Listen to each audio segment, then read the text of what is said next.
For a few years now, I've been running one-to-one sessions online with people. And one of the main questions I get is, do I actually need prime lenses or can I get away with zoom lenses? If you watch some of the other videos in the playlist, you'll see that I mainly use zoom lenses now. For wedding photography for the 17 years, I was using the 24-105 and the 70-200 f4. But earlier on, before I did photography for a living, I did actually use prime lenses. My main two were the 24mm Sigma lens, that was 24mm, probably about 30 years ago, and the 50mm. I also used to have the 75 to 300 Canon lens, only the cheap lens, you still get that now, 75 to 300. I think it's a 4.5 lens, 4.5, 5.6. But as you go along, what I found is just use less and less equipment. But let's just take a look at a few lenses and answer some of the questions I've been having in the one-to-one sessions. So let's look at the 24-105. You'll see I've got reviews on this lens. It's one of my favourite lenses. This is a Mark 1 24-105 Canon lens. Because it's an f4 lens throughout its whole zoom range, that's fine for me because I mainly work at 5.6. It was only really in churches, dark areas that I went to f4, but I was mainly pushing the ISO up to 1600, 3200 with the 5D Mark 1. So I didn't really have any problems with this lens. It's always been good. Very good optical quality as long as you're not fully zoomed out. So you can see how clear the elements are. These L series lenses are extremely good. These are the EF lenses that you can also fit on your R cameras if you've bought an R6.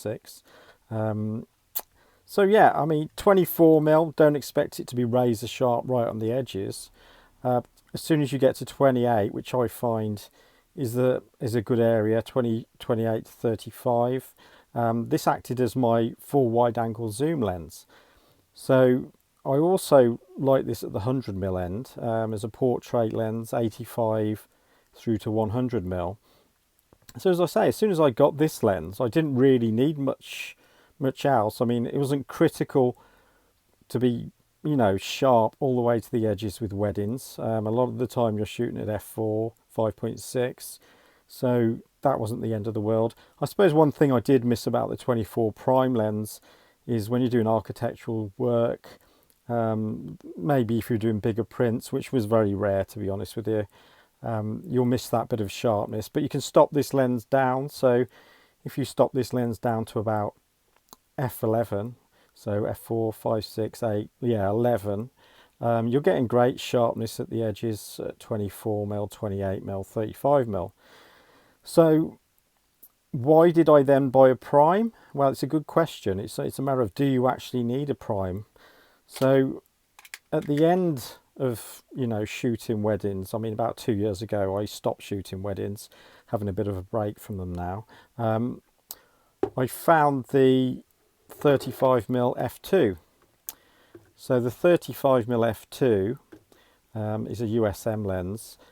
The focusing's not quite as rapid as the 24-105, but it's a very, very good prime lens. When you're at f2 with this lens, it's very good. If you stop this lens down to f4, 5.6, it's absolutely razor sharp, and it gives the L series lenses a run for the money. A lot of people say it's better than the 1.4. I'm not really getting that critical with all that. As you know, I'm more of a practical photographer than critical sharpness everywhere is not the end of the world to me. But yeah, so I bought that. So then you've got two lenses and you're thinking like, right, do I have the f4 lens on or the f2? Well, the f4 lens has got, obviously we can go f2, 2.8, f4, so we've got two extra stops of light. When I'm teaching, we call that a quantity of light. You'll hear about f-stops. By the way, if anybody needs any help with their photography, I'm still running the one-to-one sessions online. People come back maybe once every 2 weeks for 2-hour sessions. So if that's something you're interested in, I'll put a link in the description below. Obviously you can be anywhere in the world, you just need a half decent internet connection.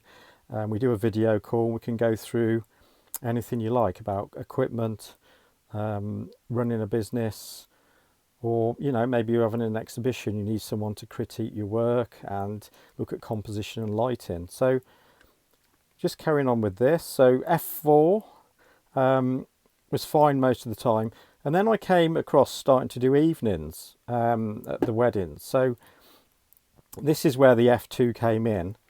So the f2 gave me 2 extra stops with image stabilization. So again, I always gaze into the end of lenses and look through. The quality of this bit of glass is absolutely amazing. But we've got the combination. We've got stabilization as well. So on the 5D Mark 1, because I'm not into my Rs or anything at the moment, I'm still sticking with DSLRs. That's a 30D, by the way.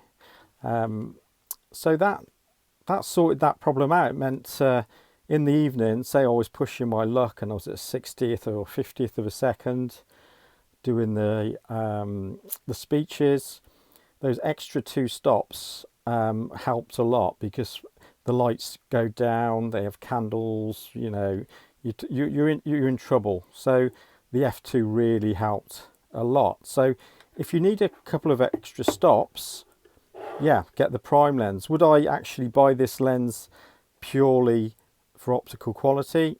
No, because the f4's still got the optical quality there at 35mm is absolutely great. As soon as you bring it down, it's great at 5.6, absolutely fine. F11, it's razor.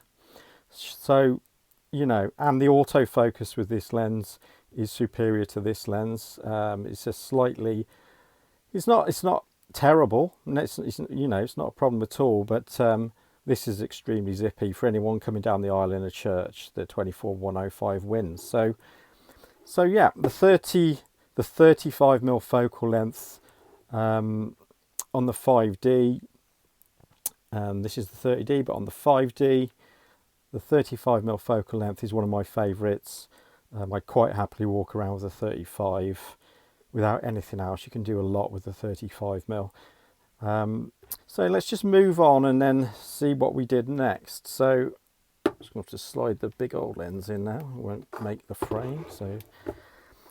So again, as you'll know from my other videos, the 24-105 and then this 70-200.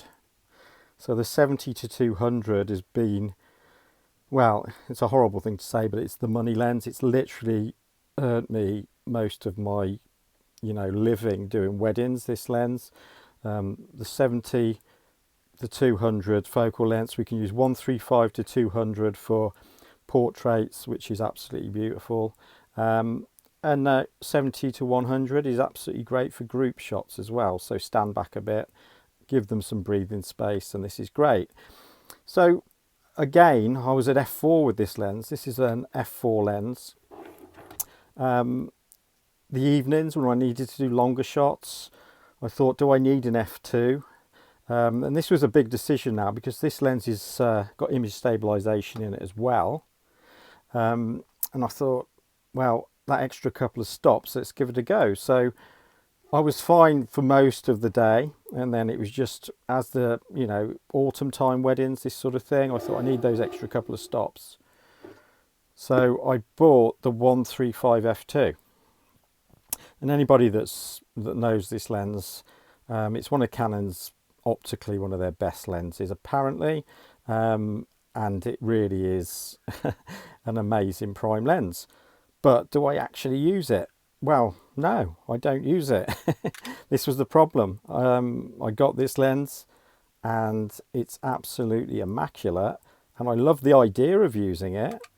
It's a great lens, everybody loves it. But there's one problem on the 5D and the DSLRs. We've got no stabilization built into the bodies. So this lens soon became a problem to me, because although I had f2 and therefore I could either reduce the ISO, which wasn't a problem, I didn't really need to do that, but say I could use a faster shutter speed, but still stabilization was a problem. And the f4 70-200, it's got amazing stabilization. You can hear it whizzing away in the lens. Some people don't like that, the fact you can hear it in the lens. I love that because I can hear it click in and I can see the stabilization start working, and this lens didn't. So to handhold this lens, you need to be extremely steady, or you need to be on a monopod, and it actually was worse. So optically amazing piece of kit, but practically actually doing it for a living, I prefer the 70-200 f4. So the question is, would I actually keep these two prime lenses? What is their actual use to me now?